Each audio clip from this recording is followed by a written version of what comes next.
Melainkan tuan Ada rumah ni kan, dia petanda. datang balik ni. Ustaz Baru boleh duduk Azhar lama. hidup. Ramai tetamu hak jenis tak reti bahasa. Faham? Duduk nak pergi orang 15 minit, lepas minum air akan makan jepuk ber, minta diri dulu dah.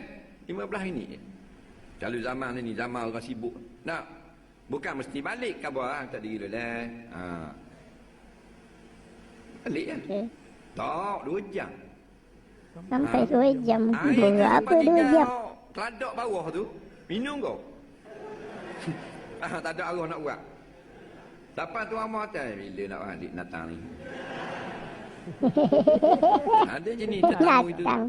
Tuan rumah awak tak ada dah, awak letih dah. Dah alik kau. Tuan rumah tanya kau apa dah? Kali tuan rumah tanya jang, maknanya balik lah betul. Sebab tu adab-adab tuan rumah, kalau tetamu kita tak mau balik, jangan tanya jang. Waktu dulu dia banyak kiasang-kiasang. Nak, maknanya kalau nak suruh tetamu balik, tanya jang. Faham? Kau apa dah ni? Nak, tetamu yang cerdik. Oh, 11.30. Saya minta diri dulu lah. Ha, reti bahasa. Kalau orang tak cerdik, 12.30 aku bawa. Jedek seumur dia. Tak gerak. Nak tunggu pasang abang yamak. Tak gerak lagi. Apa tu pasang kelambu depan. Tidur luar. Ha. Gerak tak gerak. Lepas menenung tuan rumah. Awak gua ni. Ada awak lolok, ada orang telefon ada.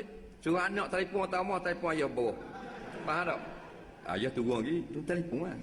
Ayah awak cakap, Krim, halo. Okey, tak. Ada orang mari rumah. Saya duduk selalu ni. Ada orang mari rumah. Saya pergi selalu. Oh, orang janji dengan orang. Orang janji dengan orang ni. Oh. Dulu hak pok darah gitu kok. Suka kopi. Lala kami kolok balik natang balik. Faham tak? Datang ni. Dan awak kan ni bahasa bodoh. Nak nak jalan dengan orang kan ada erti bahasa. Kawan tu apa geliak atau rumah. Nak. Balah dengan bini ada. Dah saing duduk lama. Bini dari atas tadi dah duduk atas katil. Tunggu. Nak. Pakai dengan bunga melong apa tunggu kita. Tak. Dok zakat nak tunggu dah. Nah, dia tidak naik. Ngajuk kita naik tengok tidur bini ngajuk. Esok catung gelabeknya muka. Gampang nak buat ke ni? Ini ngajuk yang buat main. Apa? Abang kata kau 12 naik.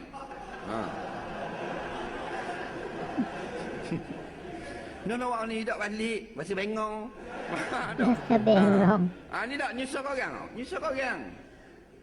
Nah, melainkan tuan rumah dia lah. Tu tak apalah tuan rumah dia kata. Allah mu dah lah mari jarang-jarang sekali duduk kau dulu aku nak tengok muka mu tak puas. Nak, baru tu. Tanya kat buat walak dulu. Nah, kita tak boleh lama ni. Kita dalam 2 minit, 3 minit kita singgah. Nak tanya khabar. Nak, tuan rumah pun memang aku tak boleh lama tengok muka mu balik terah.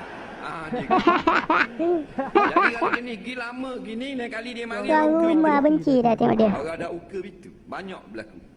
Assalamualaikum. Dia pula tengok cik datang ni. Tak apa. Assalamualaikum.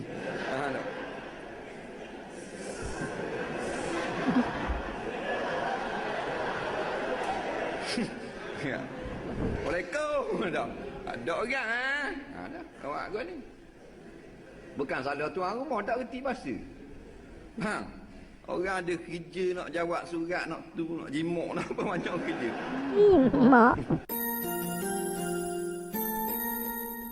Baru saya ni macam